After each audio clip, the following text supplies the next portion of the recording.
say goodbye to soggy fries, because today we're learning some simple tricks to make the best and crispiest homemade French fries in your air fryer.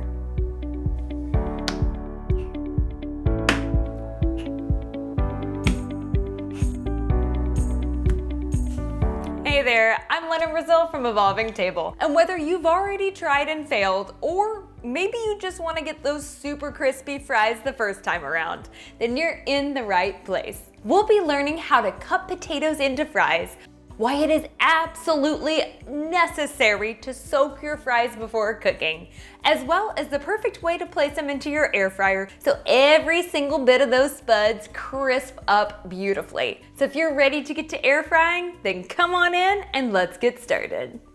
Let's first take a look at the best type of potato to use when making fries. Russet potatoes are a starchy potato variety and crisp up beautifully when air fried. While Yukon Gold potatoes can be used, they're a waxier variety and won't crisp up as easily. Also, when selecting your potatoes, you'll want to look for ones that are around 4 to 6 inches in length. After you've rinsed and scrubbed 1 pound of potatoes, it's time to start cutting them into fries. To do this, make sure you've got a really sharp knife and cut each potato in half lengthwise. Place one of the halves flat side down on the cutting board and make cuts approximately 1/2 inch apart. Put these pieces flat side down and finish cutting the potatoes into long, thin strips about 1/4 to 1/2 inch in width. Repeat with the remaining potatoes, trying to make the fries as close to the same size as possible. This attention to detail may seem a little unnecessary, but if you cut them in different sizes, the smaller ones will end up getting super crispy, maybe even burnt, while the larger ones won't even cook up fully. Now that the potatoes are cut, you might have the urge to skip right to tossing them into your air fryer. But don't do it! Resist the urge! This is where I messed up the first time and ended up with super soggy fries.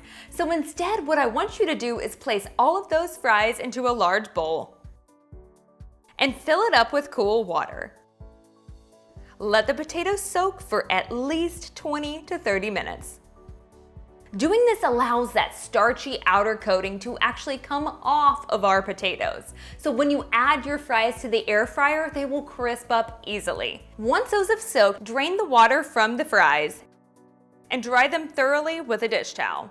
I mean, really dry them.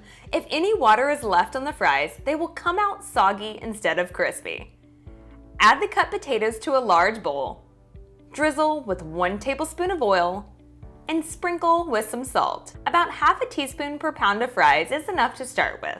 You can always add more later. Toss the potatoes until they're completely coated in the oil and the salt. Okay, now we're actually ready to pop these bad boys into our air fryer. So go ahead and set your air fryer to 375 degrees and let it heat up for at least 3 minutes before adding in the fries. Place half of the batch into the air fryer in a single layer. Try to make sure none of the fries are touching. Any area where they touch will not crisp up fully. If you're using a 5 to 6 quart air fryer, you'll need to cook the fries in 2 batches in order to have enough room to do this.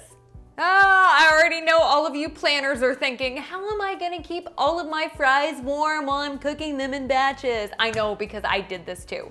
All you have to do is set your oven to 250 degrees. Add the first batch of fries to a baking sheet and pop them in the oven to keep them warm while the second batch is cooking. See, that wasn't so hard, was it? So now that all of our fries are in the air fryer, I'm just gonna set the timer to 12 minutes. Flip them halfway through and spread them back out in a single layer. Return them to the air fryer and continue cooking for the remaining 6 minutes. For extra crispy or larger fries, shake the basket and return it to the fryer for an additional 1 to 2 minutes. Serve fries immediately with a side of ketchup, mustard, or homemade sriracha mayo. Oh yeah. Oh my goodness, if I didn't know any better, I would swear that these were deep fried in a ton of oily goodness, but we didn't. We cooked them in our air fryer. If you want a few more easy dinner ideas, make sure you check out these other delicious side dishes. Thanks so much for hanging out. I'll see you in the next one.